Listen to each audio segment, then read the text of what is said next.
श्री स्वामी समर्थ.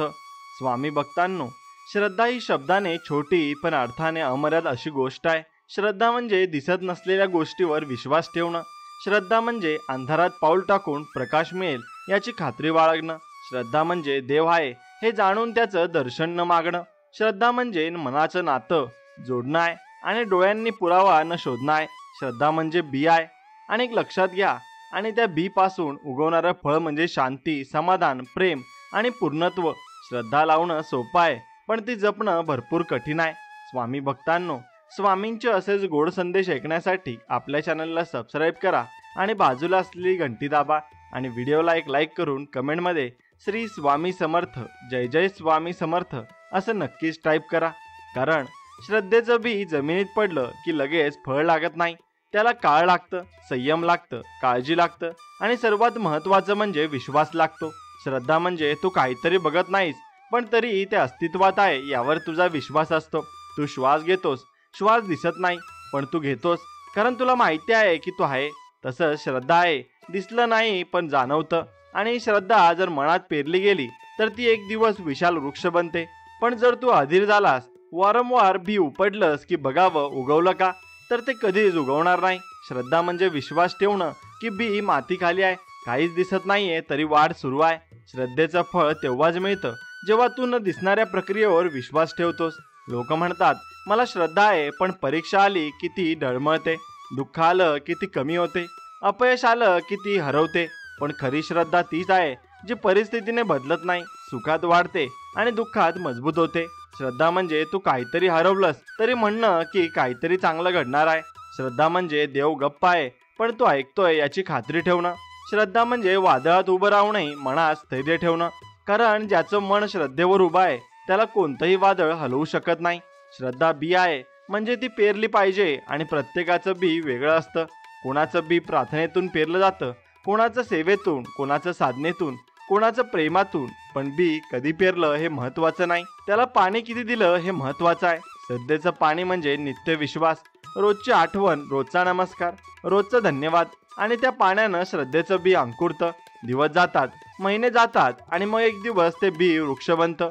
त्या वृक्षाचं फळ म्हणजे शांती, आनंद आणि स्थैर्य आहे. श्रद्धेचं फळ लगेच मिळत नाही. म्हणून लोक म्हणतात श्रद्धा ठेवली पण काही झालं नाही. पण हे काही झालं नाही असं म्हणणं म्हणजे बी मातीमध्ये टाकलं आणि दुसऱ्या दिवशी झाड मागणं आहे. तसं होत नाही. श्रद्धा म्हणजे संयमाचं दुसरं नाव आहे. श्रद्धा ठेवली म्हणजे परिणाम ताबडतोब येतील असं नाही, पण आलेच नाही असंही नाही. कारण प्रत्येक श्रद्धेचं उत्तर मिळतंच, फक्त ते आपल्या वेळेनुसार मिळतं. श्रद्धा म्हणजे त्या वेळेची वाट पाहण्याची ताकद आहे. श्रद्धा ही मनाला स्थिर ठेवते. श्रद्धा असलेला माणूस बाहेर कितीही गोंधळात असला तरी आतून शांत असतो. कारण त्याला माहिती असतं की जो काही घडवतोय ते योग्यच आहे. श्रद्धा म्हणजे नातं आहे जे रोज बळकट होतं. जसं आई आणि लेकरं रडतात पण आईला माहिती असतं त्यांना काय हवंय. तसंच श्रद्धा असलेला भक्त रडतो पण त्याला माहिती असतं की देव जाणतो मी का रडतोय आणि त्याला उत्तर वेळेनं मिळणारच.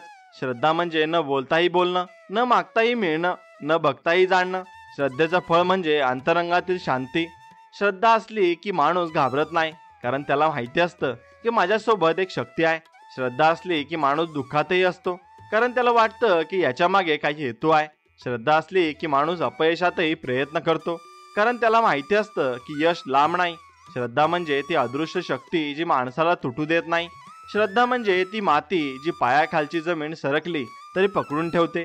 श्रद्धा असलेला माणूस आणि श्रद्धेविना माणूस यातला फरक अगदी साधा आहे. पहिला संकटात स्थिर राहतो आणि दुसरा गोंधळतो.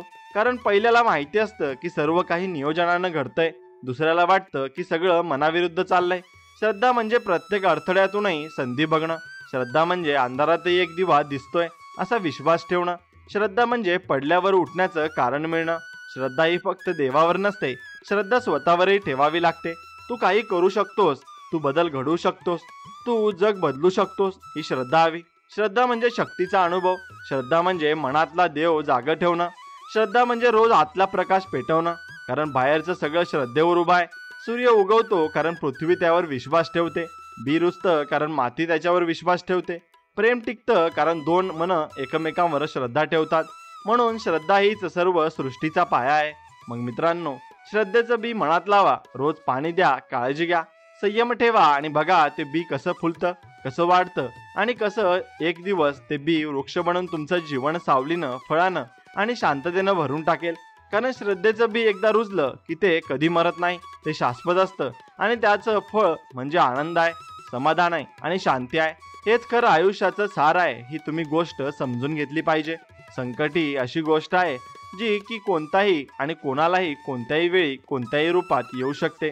कोणीही त्यापासून सुटलेला नाही. पण संकट हे शत्रू नाही, ते परीक्षा आहे, ती कसोटी आहे, ती माणसाला ओळख देणारी आणि घडवणारी शक्ती आहे. संकट आलं की लोक दोन प्रकारचं वागतात. काही लोक घाबरतात, पळतात, तक्रार करतात आणि काही लोक उभे राहतात, हसतात आणि म्हणतात हे सुद्धा जाईल. त्याला दुसऱ्या प्रकारच्या मानवाचं नाव आहे ताकदवान माणूस.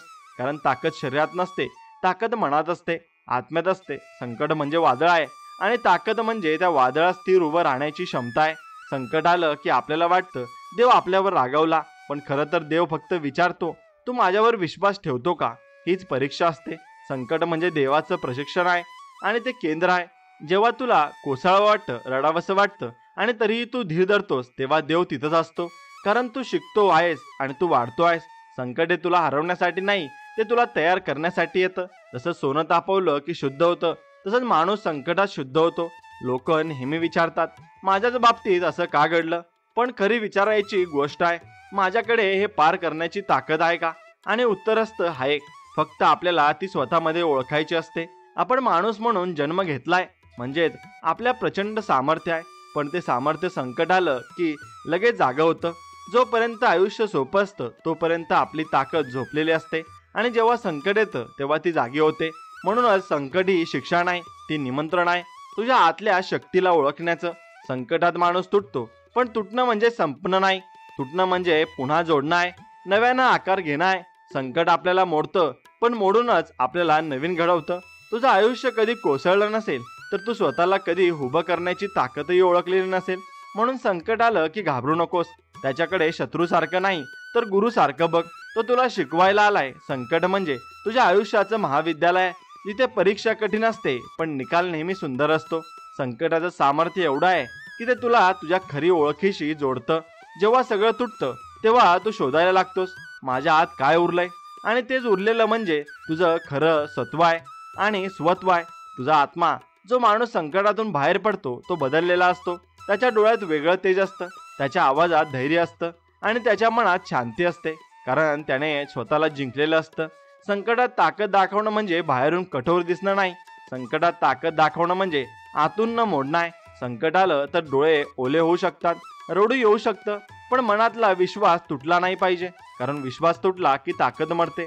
संकटावर विजय मिळवायचा असेल तर दोन गोष्टी हव्यात, श्रद्धा, संयम. लक्षात ठेवा, श्रद्धा की सर्व काही ठीक होणारच आणि संयम की योग्य वेळ येईलच. ही दोन गोष्टी ज्या माणसाजवळ आहेत ना, त्याला कोणतंही वादळ हलवू शकत नाही. संकटात टिकवायचं असेल तर लक्षात ठेव, रडण्यात वेळ वाया घालवू नको. विचार कर काय शिकायचं आहे. संकट म्हणजे शिक्षक आहे आणि तू विद्यार्थी आहेस. शिकलेस तर पास होशील, नाही शिकलेस तर परीक्षा द्यावी लागेल. म्हणून जेव्हा अडचणी येतात तेव्हा देवाला विचार, हे मला काय शिकायचं आहे. आणि तू शिकत राहिलास तर तुझं आयुष्य वर जातं, तुझं मन मजबूत होतं, तुझ्या आत्म्याला प्रकाश मिळतो. संकट आलं की लोक दूर जातात, परिस्थिती बदलते, पण त्यावेळेस तू स्वतःसोबत राहिलाच पाहिजे. स्वतःशी बोल, स्वतःला समजाव, मी हे पार करू शकतो. हा संवाद म्हणजे आत्मविश्वासाचा जन्म आहे. हीच संकटातली खरी ताकद आहे. बाहेरचं सगळं गोंधळलेलं असलं तरी आतून स्वतःला स्थिर ठेवणं आहे आणि हे जमलं की तू जिंकलास. संकट म्हणजे थांबवणारं नाही, संकट म्हणजे दिशा बदलणारं असतं. कधी संकट येतं कारण तुला थांबायचं नसतं तर दुसऱ्या वाटेवर जायचं असतं. म्हणून संकट आलं की विचार कर, कदाचित देव मला नवीन मार्ग दाखवतोय, काहीतरी मोठं, काहीतरी चांगलं होतंय. म्हणून घाबरू नकोस, मागे वळू नकोस, पुढे चालत राहा. कारण वादळ किती मोठं असलं तरी ते कायम राहत नाही, सूर्य पुन्हा उगवतोच. संकट म्हणजे शेवट नाही, संकट म्हणजे सुरुवात आहे. संकट म्हणजे थांबणं नाही, संकट म्हणजे वाढणं आहे. संकट म्हणजे शिक्षा नाही, संकट म्हणजे मार्गदर्शन आहे. म्हणून जो माणूस संकटाला स्वीकारतो, शिकतो आणि पुढे जातो तोच खरा विजेता आहे. संकटाचं सोनं करायचं असेल तर त्यातून शिक, त्यात टिक आणि त्यातून चमक. कारण जेव्हा माणूस संकटातून बाहेर येतो तेव्हा तो फक्त जगलेला नसतो, तो नव्यानं जन्मलेला नक्कीच असतो. आणि त्याला पूर्ण गोष्टींचा अनुभव हा आलेला असतो की कोण कसं आहे आणि कोण कसं वागू शकतं.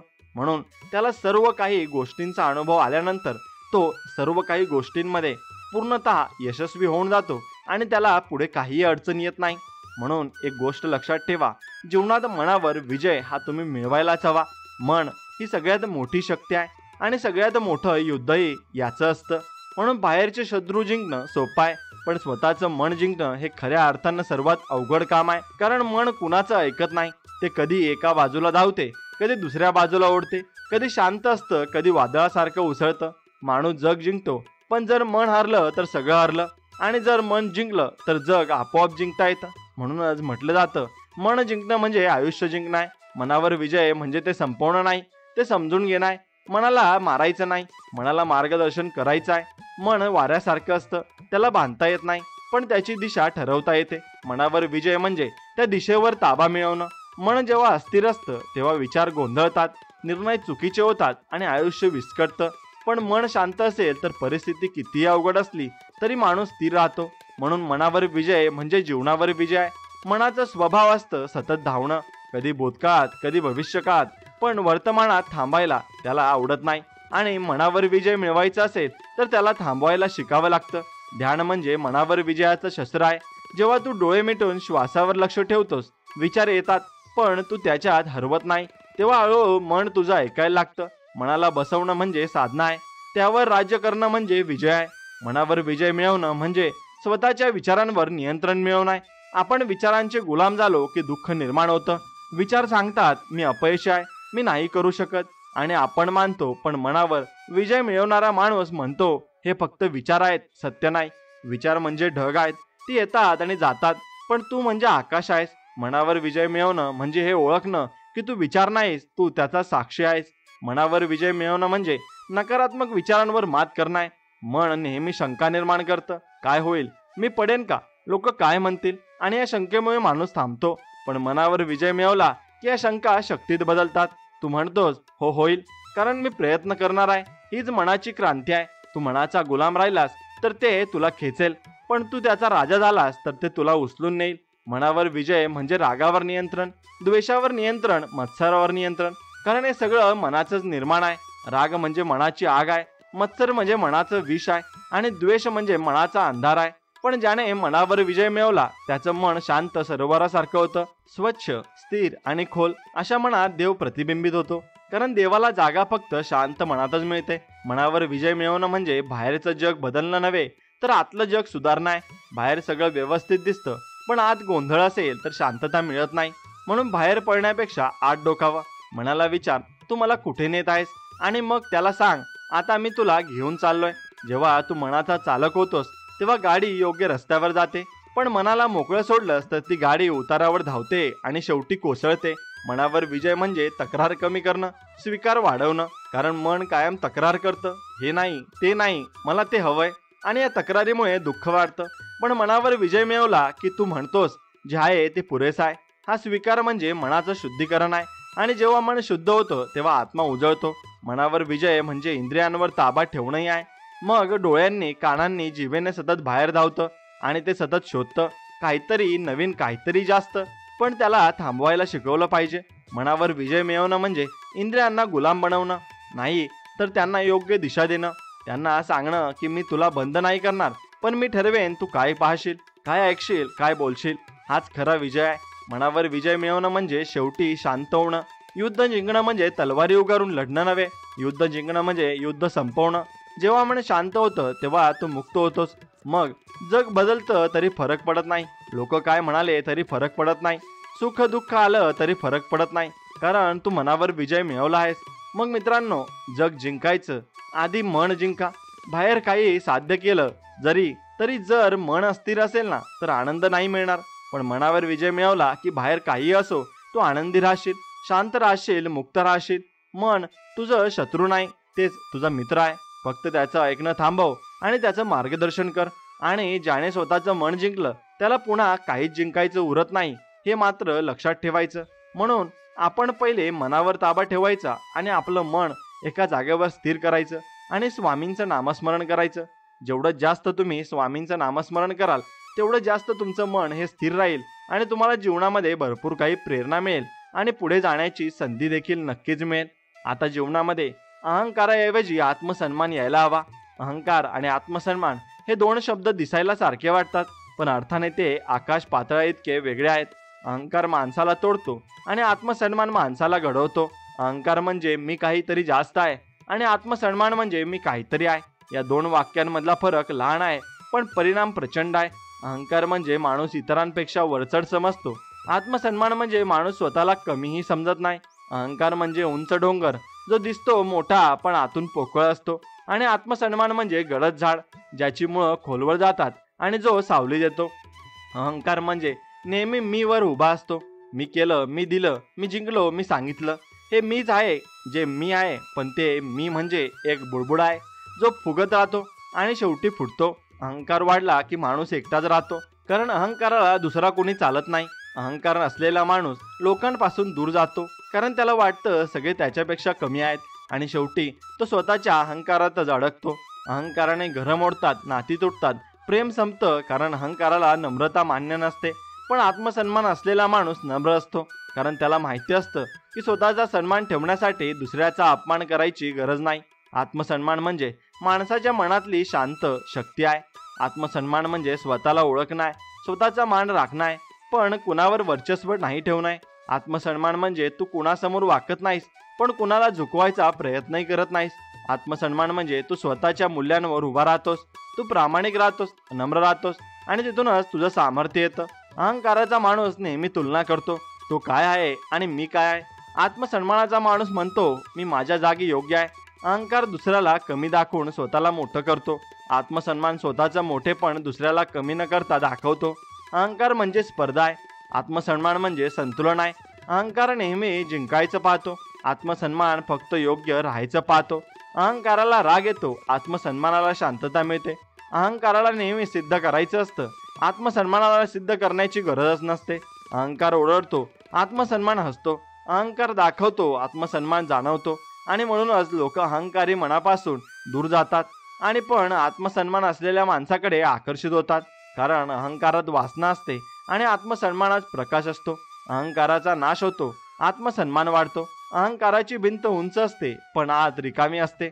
आत्मसन्मानाची मुळं ही जमिनीत खोलवर असतात, म्हणून त्याचं झाड कधी कोसळत नाही. अहंकार तुटतो, आत्मसन्मान टिकतो. अहंकार म्हणजे आवाज आहे, आत्मसन्मान म्हणजे शांत संगीत आहे. मित्रांनो, अहंकाराला टाळ्या हव्या असतात, आत्मसन्मानाला शांती हवी असते. आत्मसन्मान म्हणजे स्वतःला आदर करणं, स्वतःवर प्रेम करणं, पण त्याच वेळी इतरांवरही प्रेम ठेवणं. आत्मसन्मान म्हणजे तू स्वतःचा अपमान होऊ देत नाहीस, पण बदला घेत नाहीस. तू कुणावर राग धरत नाहीस, पण स्वतःचं मूल्य विसरत नाही. आत्मसन्मान म्हणजे तुझ्या मर्यादांचा आदर करणं, तुझ्या भावनांना किंमत देणं, तुझ्या आत्म्याला शांत ठेवणं. अहंकार माणसाला बाहेर मोठं दाखवतो, पण आतून तोडतो. आत्मसन्मान माणसाला आतून बळकट करतो, बाहेर साधं ठेवतो. म्हणून जेव्हा कोणी तुला दुखावतो, कमी लेखतो, तेव्हा रागानं उत्तर देऊ नकोस, शांत राहा, आत्मसन्मानानं वागा, कारण ज्याने स्वतःवर नियंत्रण ठेवलं त्याला जगात काही तोड नाही. अहंकारानं तू वाद जिंकशील, पण आत्मसन्मानानं तू माणूस जिंकशील. अहंकार कधीही टिकत नाही. इतिहासात किती लोक आले, अहंकारानं फुगले आणि नष्ट झाले, पण आत्मसन्मान असलेले लोक आजही आदरानं आठवले जातात, कारण आत्मसन्मानात देव आहे, अहंकारात मी आहे, आत्मसन्मानात आपण आहोत. अहंकार म्हणतो मी करतो, आत्मसन्मान म्हणतो माझ्यातून देव करतो. हीच खरी समज आहे. म्हणून मित्रांनो, अहंकार टाका, आत्मसन्मान जपा. आणि अहंकारात गोड बोलणं नाही, आत्मसन्मानात माणुसकी आहे. म्हणून अहंकार तुम्हाला वर नेईल, पण पडतानाही सोडून जाईल. आत्मसन्मान तुम्हाला वर नेईल आणि तिथं स्थिर ठेवेल. जग बदलण्यासाठी नाही, स्वतःला समजवण्यासाठी आत्मसन्मान लागतो. आणि जेव्हा तू आत्मसन्मानाने जगतोस, तेव्हा तुझं डोकं झुकत नाही आणि तुझं मन कधी वाकत नाही. हेच खरं आयुष्याचं सौंदर्य आहे, हे लक्षात घे. आणि एक गोष्ट लक्षात ठेव, काळ या एका शब्दात संपूर्ण आयुष्य दडलाय. काळ म्हणजे श्वास, काळ म्हणजे गती, काळ म्हणजे अस्तित्व. काळ थांबत नाही, कुणासाठीही नाही. तो चालतो, न थकता, न थांबता, न मागे वळून पाहता. माणूस जगातलं सगळं परत विकत घेऊ शकतो, पण गेलेला काळ परत मिळू शकत नाही. म्हणून काळ हा माणसाच्या आयुष्यातला सगळ्यात मौल्यवान ठेवा आहे. जे काळाचं मोल ओळखतो, तो आयुष्याचं खरं सौंदर्य जगतो. काळाचं मोल म्हणजे केवळ घड्याळाच्या काट्यांमध्ये नाही, तर आयुष्याच्या क्षणांमध्ये आहे. आपण सगळे म्हणतो वेळ नाही, वेळ नाही, पण सत्य हे आहे की वेळ आहे, पण फक्त आपण तिला देत नाही. वेळ आपल्याकडे आहे पण आपण तिचं महत्त्व समजत नाही. वेळ म्हणजे नदी आहे, ती वाहते पण आपण तिच्यात पोहायला शिकलो नाही तर ती पुढे जाते आणि आपण किनाऱ्यावरच उभे राहतो. काळाचं मोल ओळखणं म्हणजे प्रत्येक क्षणाचं भान ठेवणं. तू जेव्हा सकाळी डोळे उघडतोस तो क्षणही मौल्यवान आहे, कारण हजारो लोक असे असतात जे तो क्षण पुन्हा अनुभवू शकत नाहीस. तू श्वास घेतोयस म्हणजे तुझ्याकडे वेळ आहे, म्हणजे संधी आहे. पण आपण विचार करतो की वेळ नंतर येईल, वेळ आहे अजून नाही. नाही, वेळ कधीच थांबत नाही. आज जो क्षण आहे तो उद्या परत येणार नाही. म्हणून जो प्रत्येक क्षण जाणून जगतो तोच काळाचं खरं मोल ओळखतो. काळाचं मोल ओळखणं म्हणजे आयुष्य व्यवस्थित जगणं नाही, ते सहजतेने जगणं आहे. तू काय करतोयस हे जितकं महत्वाचं आहे तितकंच महत्वाचं आहे की तू ते करताना पूर्णपणे उपस्थित आहेस का. आपण जेव्हा खातो, बोलतो, काम करतो, प्रार्थना करतो, ते करताना मन कुठे असतं? भूतकाळात किंवा भविष्यकाळात? आणि म्हणून वेळ निसटते. वेळेचा आदर म्हणजे त्या क्षणात पूर्ण जगणं. काळाचं मोल ओळखणं म्हणजे वाया न घालवणं, कारण वेळ गेली की परत येत नाही. पैसा गेला तर परत मिळतो, नाती गेली तर पुन्हा बांधता येतात, पण वेळ गेली की ती कायमची गेली. म्हणून वेळ वाया घालवणं म्हणजे आयुष्य वाया घालवणं आहे. आज जे तू करू शकतोस ते उद्यावर ढकलू नको, कारण उद्या हा शब्दच काळाला कधी माहीत नाही. उद्या हा एक सापळा आहे ज्यात लाखो स्वप्न मरतात. आज कर, आत्ताच कर, कारण आत्ताच हा क्षण खरी वेळ आहे. काळाचं मोल समजून घेतलं की माणूस बदलतो. मग तो वेळेचं नियोजन करतो, तो वेळेचा उपयोग करतो, तो वेळेला वाया जाऊ देत नाही. सकाळी उठून प्रार्थना करणं, काही मिनिटं शांत बसणं, थोडं वाचन करणं, थोडं सेवा करणं, हे सगळं वेळेचा आदर करणं आहे. पण जो वेळ वाया घालवतो तो नंतर म्हणतो वेळ गेली. नाही, वेळ गेली नाही, तू गेलास वेळेपासून दूर. काळ हे देवाचं रूप आहे. देव कधी थांबत नाही, वेळही थांबत नाही. देव कधी पुन्हा मागे जात नाही, वेळही मागे जात नाही. म्हणून ज्याने वेळेचा आदर केला त्याने देवाचा आदर केला. जो वेळेचा अपमान करतो त्याचं आयुष्य हळूहळू अपयशात हरवतं, कारण काळ सगळ्याला पाहतो पण कुणालाही थांबवत नाही. काळाचं मोल समजण्यासाठी अनुभव आवश्यक आहे. जेव्हा काहीतरी गमावतो, जेव्हा कोणीतरी दूर जातं, तेव्हा कळतं की वेळ गेली आहे. आपण विचार करतो अजून सांगायचं होतं, अजून भेटायचं होतं, अजून प्रेम दाखवायचं होतं, पण वेळ थांबली नाही. म्हणून प्रेम व्यक्त करायचं असेल तर आत्ताच कर, क्षमा मागायची असेल तर आत्ताच माग, आभार मानायचे असतील तर आत्ताच मान, कारण पुढचा क्षण कोणत्याही हातात नाही. काळाचं मोल ओळखणं म्हणजे फक्त घाई करणं नाही, ती योग्य वेळी योग्य गोष्ट करणं आहे. घाई करणं म्हणजे वेळेला ओढणं आणि आळस करणं म्हणजे वेळेला ढकलणं आहे. पण काळाचं मोल ओळखणारा माणूस वेळेसोबत चालतो. तो जाणतो कधी बोलायचं, कधी थांबायचं, कधी काम करायचं आणि कधी शांत राहायचं. त्याचं आयुष्य संगीतासारखं असतं. योग्य ठिकाणी थांबा, योग्य ठिकाणी सूर. आणि काळाचं मोल म्हणजे ओळखणं आहे, म्हणजे शेवटी कृतज्ञ राहणं आहे, कारण वेळ मिळणं हेच भाग्य आहे. आपल्याकडे अजून श्वास आहे, अजून संधी आहे, अजून प्रेम देण्याची वेळ आहे, म्हणजे देव अजून आपल्याला शिकवतोय. म्हणून काळाचा उपयोग कृतज्ञतेसाठी कर, शिकण्यासाठी कर, प्रेमासाठी कर, कारण एक दिवस वेळ थांबेल आणि आपण फक्त आठवण उरू. त्याआधी वेळेचं मोल ओळख. मग मित्रांनो, काळाला शत्रू नका समजा, तो शिक्षक आहे. तो सांगतो तू आत्ताच जग, कारण पुढचं माझ्या हातात नाही. वेळेचा आदर करा, वेळेचा उपयोग करा, वेळेला धन्यवाद द्या, कारण ज्याने काळाचं मोल ओळखलं त्यानं जीवनाचं खरं सार समजलं. काळ थांबत नाही, म्हणून तूही थांबू नकोस.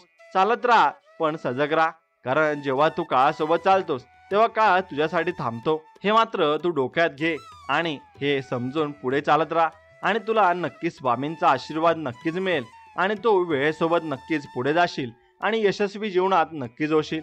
फक्त मनात ईर्ष्या आणि मत्सर हा ठेवू नको. मत्सर म्हणजे माणसाच्या मनातलं असं विष आहे जे दुसऱ्याला नाही तर स्वतःलाच जाळतं. ईर्ष्या म्हणजे दुसऱ्याचं यश पाहून आपल्या मनात उठणारी अस्वस्थता आहे. तो कसा पुढे गेला, मला का नाही मिळालं, माझ्याकडे कमी काय आहे, अशा विचारांचं जाळं मनात विणलं जातं आणि माणूस त्यात अडकतो. मत्सर हा इतरांच्या यशाचा अपमान नसतो, तो आपल्या मनातील असंतोषाचं लक्षण असतो. आणि जोपर्यंत हा मत्सर संपत नाही तोपर्यंत शांती मिळत नाही. माणूस ईर्ष्या का करतो? कारण तो तुलना करतो. तुलना म्हणजे मत्सराचं मूळ आहे. तुला दुसऱ्याच्या मिळकतीची, रूपाची, प्रसिद्धीची, कौशल्याची, नात्याची तुलना स्वतःशी करायची सवय लागली की मत्सर जन्म घेतो आणि त्या क्षणापासून तू स्वतःचं सौंदर्य हरवायला लागतोस. कारण मत्सर म्हणजे तुझं लक्ष दुसऱ्यांवर वळवणं आहे. तू दुसऱ्याकडे पाहण्यात इतका गुंततोस की स्वतःचं काय आहे हे बघायचं विसरतोस. म्हणून मत्सराचं एक वैशिष्ट्य असतं, तो शांत दिसतो पण आतून हळूहळू खातो. मत्सरामुळे माणसाचं हसू खोटं होतं, आनंद कमी होतो आणि चेहऱ्यावर अस्वस्थता दिसते, कारण दुसऱ्याचं यश त्याला स्वतःचं अपयश वाटू लागतं. पण खरं म्हणजे प्रत्येकाचं आयुष्य वेगळं आहे, प्रत्येकाची वेळ वेगळी आहे, प्रत्येकाची वाढ वेगळी आहे. तू जर फुलपाखराकडे पाहत म्हणलास की मी उडू शकत नाही, तर तू विसरलास की तू झाड आहेस आणि तुझ्या सावलीत कोणी विसावतो. म्हणून मत्सरावर नियंत्रण म्हणजे स्वतःच्या क्षमतांचा आदर करणं आहे. तुझ्याकडे जे आहे ते दुसऱ्यांजवळ नाही. तुझं आयुष्य तुझ्या अनुभवांनी खास आहे. दुसऱ्याचं सुख पाहून दुःखी होणं म्हणजे देवाच्या निर्णयावर प्रश्नचिन्ह लावणं आहे. देवाने तुला जे दिलं आहे ते तुझ्यासाठी योग्य आहे आणि त्याला जे दिलं आहे ते त्याच्यासाठी योग्य आहे. जर तू देवावर श्रद्धा ठेवतोस तर तुला हेही मान्य करावं लागेल की प्रत्येकाचं वेगळं समय चक्र आहे. आणि ईर्ष्येवर मात करायची असेल तर पहिली गोष्ट म्हणजे कृतज्ञता आहे. जे आहे त्यासाठी आभार मान. तुझ्याकडे जे नाही त्यावर विचार करण्याऐवजी तुझ्याकडे जे आहे त्यावर लक्ष दे, कारण कृतज्ञ मनात मत्सर टिकत नाही. दुसरी गोष्ट म्हणजे तुलना थांबव. तू फक्त स्वतःशी स्पर्धा कर. काल तू जसा होतास त्यापेक्षा आज थोडा चांगला होणं हीच खरी प्रगती आहे. मत्सरावर नियंत्रण ठेवणं म्हणजे स्वतःला स्वीकारणं आहे. आपण जसे आहोत तसे मान्य करणं आहे. दोष सगळ्यात असतात, पण प्रत्येकात काहीतरी विशेषही असतात. आणि जो आपले दोष मान्य करतो आणि आपला विशेष जपतो तो शांत राहतो. मत्सर करणारा माणूस नेहमी दुसऱ्याच्या सावलीत जगतो, पण जो स्वतःचा सूर्य बनतो त्याला दुसऱ्याचा प्रकाश लागत नाही. ईर्ष्या म्हणजे आत्म्याची भूक आहे आणि त्याचं समाधान फक्त आत्मज्ञानात होतं. तू दुसऱ्याला हरवून स्वतःचं यश मिळवू शकत नाहीस, पण तू स्वतःला जिंकून शांती मिळवू शकतोस. आणि जेव्हा तू दुसऱ्याच्या यशासाठी आनंद मानायला शिकतोस तेव्हा तुझं मन प्रगल्भ होतं. तो क्षण म्हणजे मत्सराचं रूपांतर प्रेमात होतं. तू म्हणतोस त्याचं झालं, छान झालं, माझंही होईल, ही भावना आली की मन हलकं होतं. मत्सरावर नियंत्रण म्हणजे स्वतःचा आनंद इतरांवर अवलंबून ठेवू नका. दुसऱ्याचं काही झालं नाही म्हणून तू आनंदी होत नाहीस आणि झालं म्हणून दुःखी होत नाहीस. तुझा आनंद तुझ्या प्रयत्नात आहे, तुझ्या श्रद्धेत आहे, तुझ्या समाधानात आहे. दुसऱ्याच्या वाटेवर चालून तू कधीच पुढे जाऊ शकत नाहीस, पण स्वतःचा मार्ग तयार केला तर जग तुला बघेल. मत्सर संपवायचा असेल तर सेवा करा. जेव्हा तू दुसऱ्याला मदत करतोस, दुसऱ्याच्या आनंदात सहभागी होतोस, तेव्हा ईर्ष्या वितळते, कारण सेवेमध्ये अहंकार वितळतो आणि मत्सराचं मूळ म्हणजे अहंकारच आहे. दुसऱ्याच्या यशात हसता आलं की तू मोठा झालास.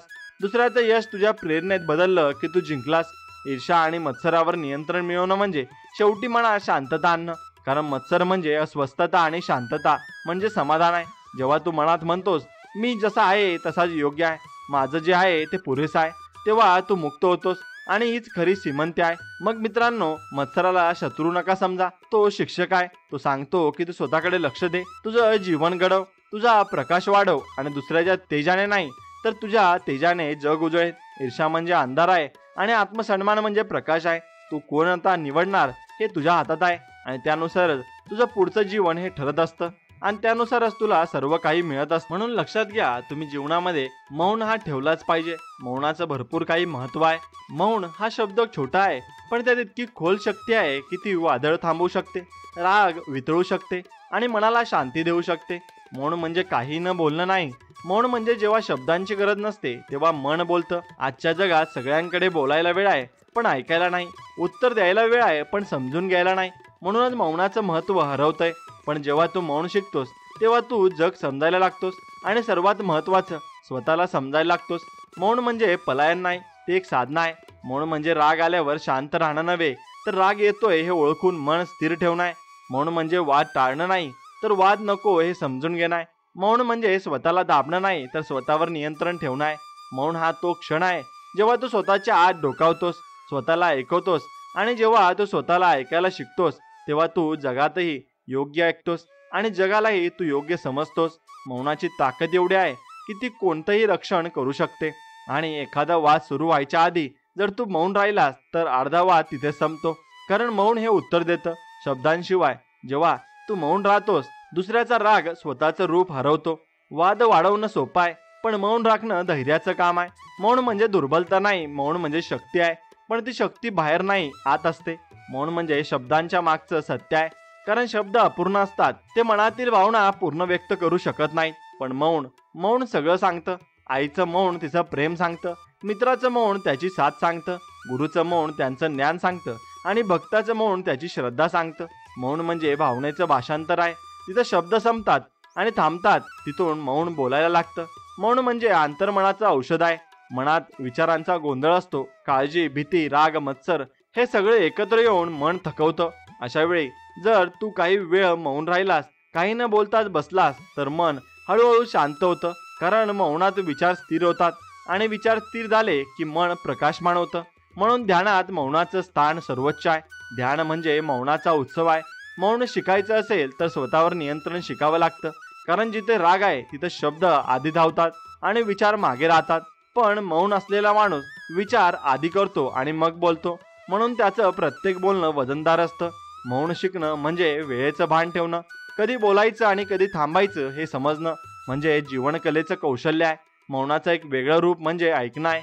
लोकांना वाटतं मौन म्हणजे न बोलणं, पण खरं मौन म्हणजे मनानं ऐकणं आहे. जेव्हा तू कुणाचं मनापासून ऐकतोस तेव्हा तो मौन होतोस. त्या क्षणी तू स्वतःला बाजूला ठेवतोस आणि दुसऱ्याचं अस्तित्व अनुभवतोस. हे मौन नातं बळकट करतं. कारण लोकांना उत्तर हवं असतं, त्यांना समजून घेतलं जाणं हवं असतं. मौनाचं महत्त्व एवढं आहे की ते ज्ञानाचं दार उघडतं. कारण जो मौन आहे तो ऐकतो आणि जो ऐकतो तो शिकतो. शब्द बोलणाऱ्याला प्रसिद्धी मिळते, पण मौन राहणाऱ्याला शहाणपणा मिळतं. जगातले महान ऋषी आणि विचारवंत हे सगळं मौनाचे साधक होते. कारण त्यांना कळलं होतं की जे सांगायचं आहे ते शब्दांमध्ये नाही, ते अनुभवात आहे. मौन म्हणजे देवाशी संवाद आहे. तू प्रार्थना करतोस तेव्हा तू बोलतोस, पण जेव्हा तू मौन होतोस तेव्हा देव बोलतो. आणि देवाचं बोलणं ऐकायचं असेल तर आतलं मौन आवश्यक आहे. मौन म्हणजे रिकामे पण नव्हे. मौन म्हणजे भरलेलं मन शांततेनं भरलेलं. मौन म्हणजे आतला दिवा आहे, जो शब्दांच्या धुरात दिसत नाही पण शांततेत उजळतो. मग मित्रांनो, मौनाला घाबरू नका. मौन म्हणजे एकाकीपणा नाही. मौन म्हणजे आत्म्याचं विश्रांती स्थान आहे. रोज काही क्षण मौन राहा. फोन बाजूला ठेवा. बोलणं थांबवा. फक्त श्वास ऐका. स्वतःला ऐका. पहा, हळूहळू मन स्थिर होईल. विचार शांत होतील आणि आतला आवाज स्पष्ट ऐकू येईल. हाच आवाज म्हणजे आत्म्याचा आणि हाच क्षण म्हणजे शांतीचा. मौन म्हणजे काही हरवणं नाही. मौन म्हणजे स्वतःला सापडणं आहे. आणि ज्याने मौन शिकला त्याला जीवनाचं काही मोठं शिकायचं उरत नाही, हे मात्र नक्कीच खरं आहे. आणि भक्तांनो, तुम्हाला हा संदेश मनापासून आवडला असेल तर तुमच्या मित्रमैत्रिणींसोबत हा पुढे शेअर नक्कीच करा. आणि आपल्या व्हिडिओला एक लाईक करून कमेंटमध्ये श्री स्वामी समर्थ, जय जय स्वामी समर्थ असं नक्कीच टाईप करा. चला तर मग भेटूया अशाच एका नवीन गोड संदेश व्हिडिओमध्ये. तोपर्यंत श्री स्वामी समर्थ, जय जय स्वामी समर्थ. धन्यवाद.